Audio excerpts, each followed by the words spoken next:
Now let's delve deeper into this atom, into this so-called indivisible part of matter that many other philosophers and earlier scientists were talking about, and let's see that what this atom is divisible into.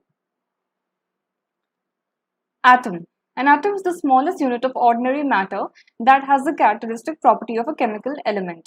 Every solid, liquid, gas is composed of atoms. Atoms are extremely small, typically around 100 picometers across. The building blocks of all matter are atoms.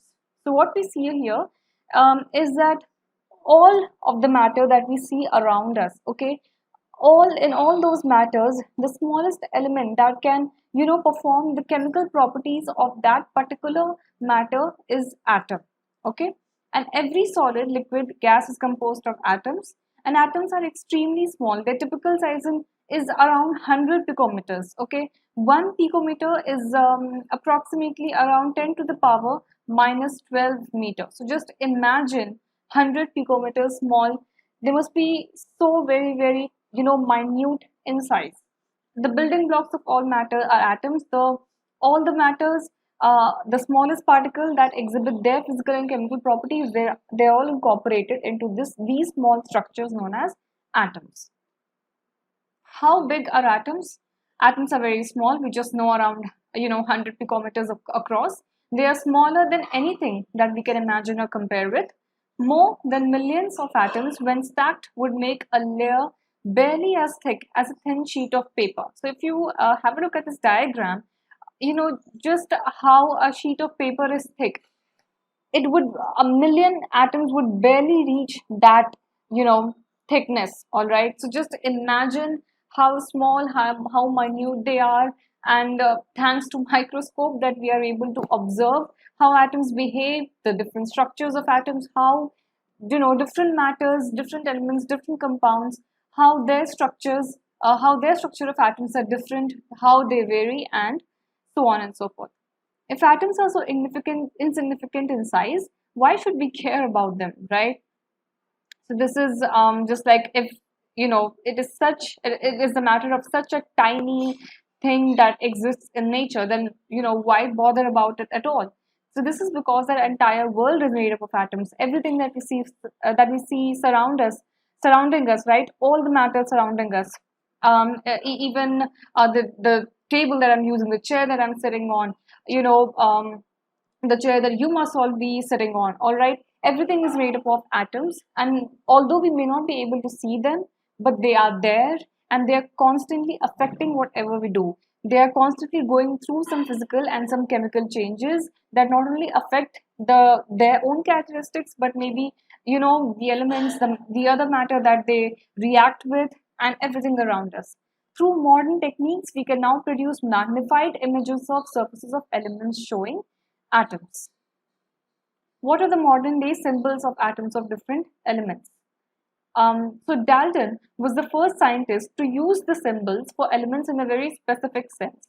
When he used a symbol for an element, he also meant a definite quantity of that element, that is one atom of that element. So Dalton, he did a very few good things, right? So he postulated that there are some elements, they occur in some definite whole number sizes, right? So again, the same old water example. So what he's trying to say is that a definite quantity of that element, they exist in certain, with the combination of certain number, some certain specific number of atoms. Okay, so Berzelius suggested that the symbols of elements be made from one or two letters of the name of the element. So when he used a symbol, well, Dalton used the symbol of a particular element to designate that element. Okay, he kept in mind that a certain number of atoms, they join together to form that particular element, and he represented that element with that symbol using that whole number. And Berzelius too, he suggested that symbols of the elements, you cannot be, if I want to say iron, that I cannot just keep on writing iron all the time. Okay, if I want to say aluminium, I cannot be, keep on writing aluminium all the time. Then they designated certain symbols that, that represent these matter. And let's find out that what are the modern day symbols of some of the atoms. Hydrogen, there is carbon, there is oxygen, there is phosphorus, sulfur, there's iron, there is copper, lead, silver, gold, there is platinum, and mercury. What is IUPAC? Now, IUPAC is an international union of pure and applied chemistry. It is an international scientific organization which approves names of elements, symbols, and units. So there is a certain standard of everything. There is a certain, a certain governed body of anything that exists around us. You cannot suppose I were to say iron just as iron. I deny iron, I deny writing Fe as a symbol of iron. Okay, so and for example, you might say that no, you will write Fe as iron. Some other student, they may say that I would write the letter Z as a symbol of iron. So if we keep on taking one opinion after another, then we may fail our purpose. We may fail our purpose of getting to know about this element, iron. So to get rid of all these insignificant issues, there is a certain body, International Union of Pure and Applied Chemistry. This is a scientific organization. This works with all the approval of the names of elements, symbols, units, and a lot of tiny minute things that go around matter. These are scientifically proven. All the names that are given to them, they are scientifically chosen, and there is a proper method about how things go through. All right. Rules given by IUPAC for writing symbols of elements. Now, many of the symbols are the first one or two letters of the element's name in English. The first letter of a symbol is always written as the capital letter and the second letter as a small letter. For example, a hydrogen H, aluminium Al, and not Al. So what we are saying here is that for most of the elements, what we do is that we take the first letter or maybe the first two letter. In the case of the first letter, that will always be in the uppercase. That means in capital letters. So for hydrogen, the H would always be in capital. But if you're taking the first two letters, as in the case of aluminium, then we will not write it as Al or all in small letter Al. We will be writing as the first letter would always be in capital and the following letter would be in the smaller case. Okay, this is the designated rule. Symbols of some elements are formed from the first letter of the name and a letter appearing later in the name. For example, chlorine. Now, not all the elements would have just the first letter or just the first two letters, right? Some of the elements like chlorine, they may have the first letter, that is C in capital, and the other letter would be some letters occurring after C. So here, for example, we have Cl for chlorine. So we don't take H, but rather we take L, and the L is definitely it's occurring in the lowercase. Then other symbols have been taken from the names of elements in Latin, German, or Greek. For example, the symbol of iron is Fe from its Latin name ferrum, and sodium is Na from natrium. So we don't write sodium as So or maybe Sd or whatever, and we don't write iron as Ir or any other alphabets. But for sodium, we use Na, and we use this from its Latin name, and for iron we use Fe from its Latin name ferrum.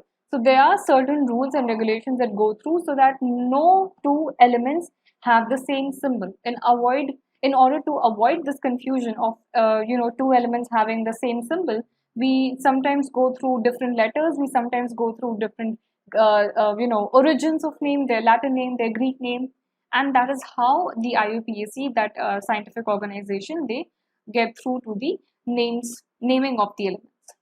Symbols of some elements given by IUPAC. For copper, you have Cu. For nitrogen, you have N. Argon, Ar. Fluorine, F. Oxygen, O. Barium, Ba. Gold, Au. Potassium, K. Boron, B. Hydrogen, H. Silicon, I. Iodine, I. And for silver, it is Ag. Okay. So what we are observing here is that if you were to say that nitrogen is reacting with oxygen or something like that, then we would use the element name. We would not write the whole name. You would not write nitrogen, you would not write oxygen, but you would rather use the elements. We would use N and we would use O to designate what chemical reaction is taking place, how many atoms of nitrogen are being used, how many atoms of oxygen are being used, and whatever the result may be, that would also be written in terms of N and O, and the whole numbers would represent what number of nitrogen is there in the compound, and I'm sorry, in the molecule, and what number of oxygen is there. Atomic mass. According to Dalton's atomic theory, each element had a characteristic atomic mass, but determining the mass of an individual atom was a relatively difficult task. So relative atomic masses were determined using the laws of chemical combinations and the compounds formed. Now, since the atom is so very minute in size, right, 100 into 10 to the power minus 12. So to avoid to not go through that lethargic process of determining what the atomic mass would be, we use a relative system. Relative system in the sense we use a sort of a comparative system. Okay, we take one thing as the standard. That one thing I'll be telling you about further. We take that one thing as the standard, and in relative to that, in sort of in accordance with that, in comparison with that, we take the mass, we take the measurement of mass of other elements. So according to Dalton's atomic theory, each element had a characteristic atomic mass, and to determine that, we use relative atomic masses using the laws of chemical combinations and the compounds formed.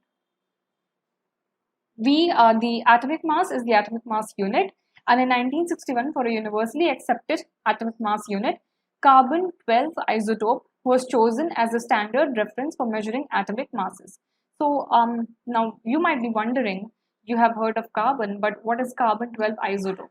Okay, so matter, they exist in different forms, atoms, they exist in different state.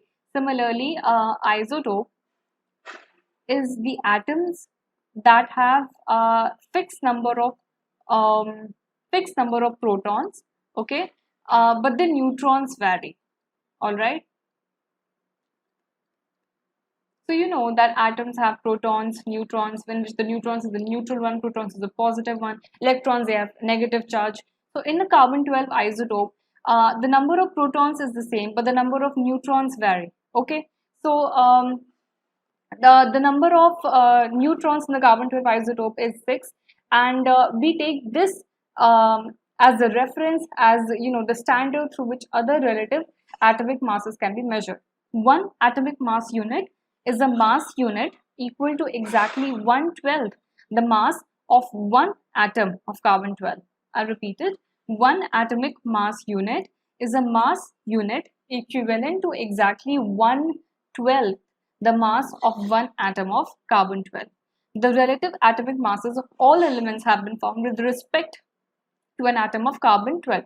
So one atom of carbon 12, this is one atom of carbon 12, and if you were to divide it, say, in 12 parts, all right, then 1/12 of this carbon 12 atom, 1/12, okay, so one atomic mass unit is a mass unit equal to this exact 1/12 the mass of one atom of carbon 12. An atomic mass unit was earlier abbreviated as AMU, but according to the latest IUPAC recommendations, it is now written as U, as unified mass. So we may not need to write the whole thing, atomic mass unit or AMU. We can simply write U, and that would be a symbol, that would be the standard unit. That we can, whenever we write, we will be saying that unit is in accordance with the 1/12 mass of one atom of carbon 12. Example to define atomic mass unit. Imagine a fruit seller selling fruits without any standard weight with him. Okay, he takes a watermelon and says this has a mass equal to 12 units. For example, he has taken this watermelon and says that this watermelon has the mass of exactly 12 units. Okay, so 12 watermelon units or 12 fruit mass units is what he names each to all of the units of that one watermelon. He makes 12 equal pieces of the watermelon and finds the mass of each fruit that he is selling relative to the mass of one piece of the watermelon. That is, so now he has divided this watermelon into 12 pieces, into that 12 watermelon units or the 12 fruit mass units that he was talking about. And whenever he has to weigh, for example, in this picture, like you can see these may be tomatoes and these may be apples. I guess they are apples.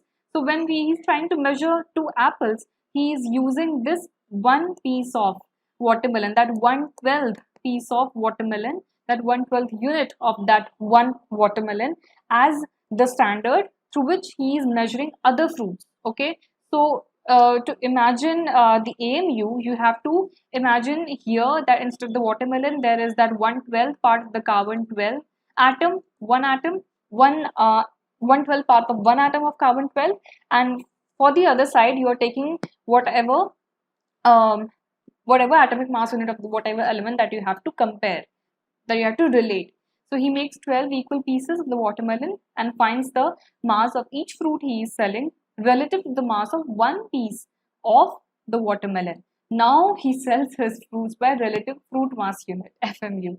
This is just an example to show you how the AMU functions and what do we mean when we say that, one atomic mass unit is in relation to the mass of 1/12 the mass of one atom of carbon 12. I hope this is clear.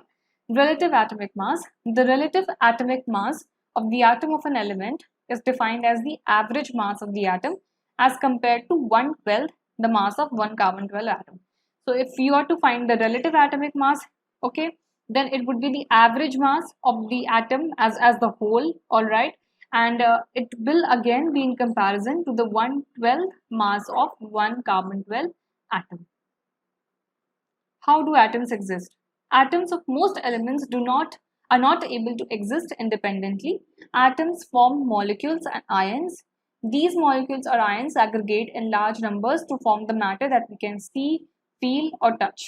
So, like I told you, atoms, they are the smallest unit of matter, but mostly they are not able to exist independently. Okay, they need some stability, and to provide that stability, they either react with same same kind of atom, same kind of matter, or they may react with atoms of some another element, and then they may form molecules, then they may form ions. We'll be learning about both molecules and ions later on in this chapter. And they form molecules, and they form ions, and then they aggregate, like they increase in number. There are lots of molecules and there are lots of atoms, and then all these are stacked upon one another, and that is how they form the structure of the matter that we are able to see, feel, or touch. So yes, atoms are there at the core, but they are combining with maybe atoms of the same element or atoms of other elements to form molecules or ions. Like you can see in this picture, if this is one atom, okay, so it is combining with two other atoms of maybe the same element, like this 2 and 2, these are from the same element, this one is a different from a different element, and they're combining to form one molecule. All right, so if you see a glass of water, now you may think that water has water molecules, of course, but they have lots of small combinations of atoms coming together to form molecules, and that is how you see water in a cup of or in a glass. Question 1, define the atomic mass unit. Like I told you, atomic mass unit, one atomic mass unit can be designated as the mass unit that we are taking in comparison, in relation to the mass of 1/12 the mass of carbon 12 atom. Okay, and why is it possible to not see atoms? Why is it not possible to see an atom with naked eyes? It is not possible to see an atom with naked eyes because the size of atoms, it's very, very, very small. It's around 100 picometers, where 1 picometer is approximately 1 into the 10 to the power minus 12 meter. So 100th the size of this, maybe more small, right? More maybe smaller, more minute. All right, so they are so small, and owing to their decrease in the size of, in the dimensions of their structure, they are not visible to us through our naked eyes, and we have to take the aid of a microscope in order to view them.